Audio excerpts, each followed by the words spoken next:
Hi, welcome back to Basement Backgammon. On this episode, we're moving up from the basement into my kitchen, mostly because I've got three what I call folding tabletop boards, which I'll explain in a second, that I want to go through. And there just wasn't enough space down in the basement to show them all in one shot. These three boards are fairly nondescript.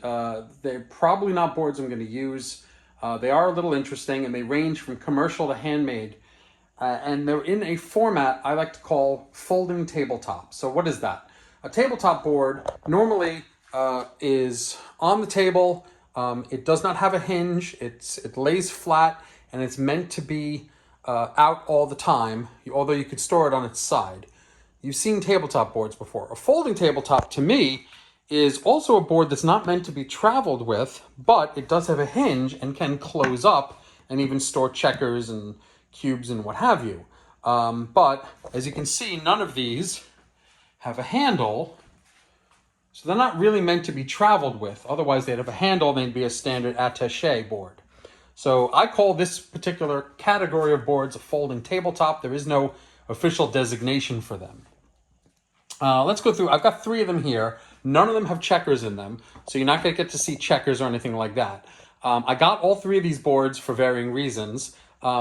Probably because some of them I took the checkers out of them and used them, repurposed them somewhere else.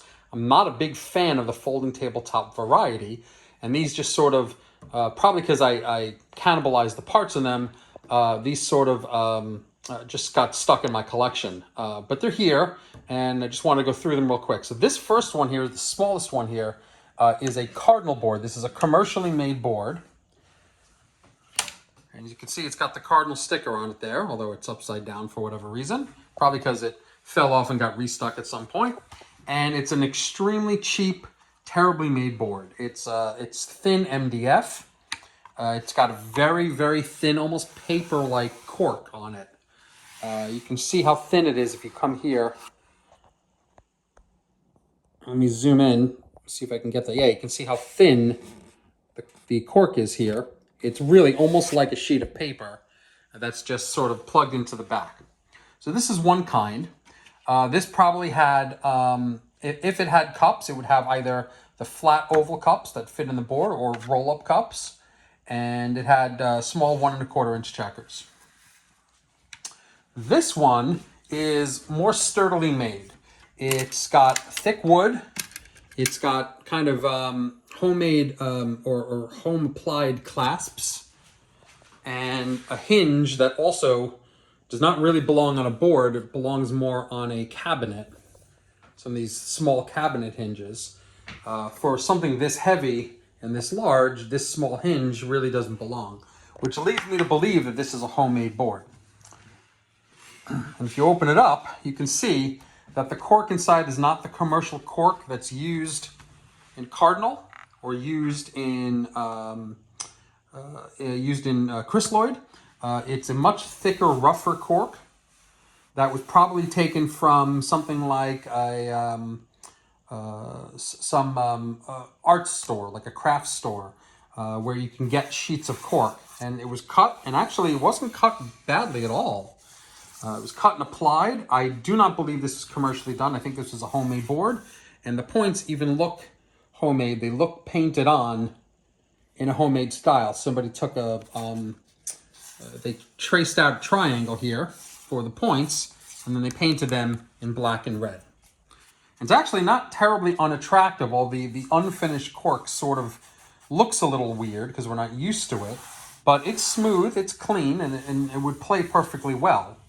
The cork is actually quite thick, and you can see that the rails are not very high in comparison to the cork. If you look here, on this one, the rails are a little higher in comparison to where the field is, and this, it's a little bit lower, and that's because of the thickness of the cork.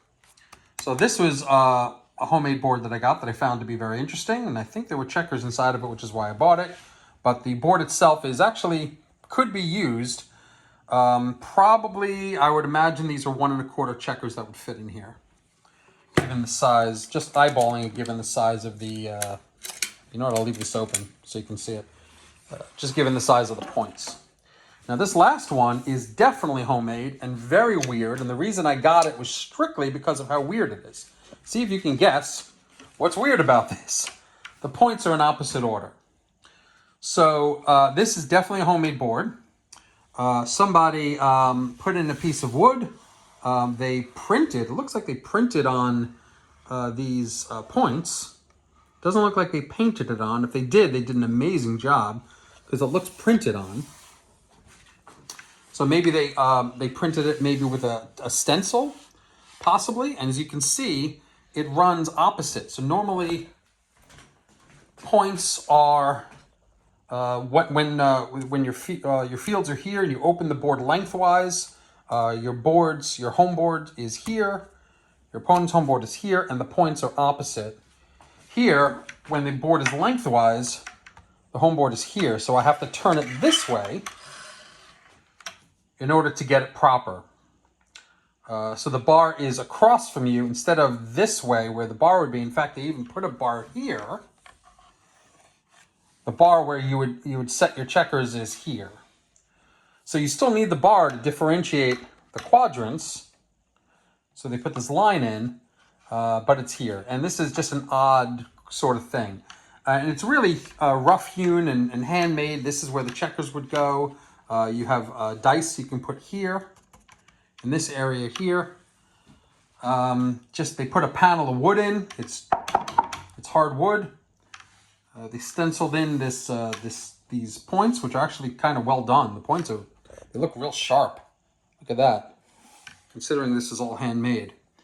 I don't believe this to be commercially made. So when you're looking at whether a board is commercially made or not, there's a couple things you want to look at, but mostly you want to look at the fit and finish of the board, whether or not it's professionally done. You can see that this doesn't even really lay flat. It's got some give to it, and that's because the hinges aren't done particularly well. See some damage here from the hinge because it wasn't installed great.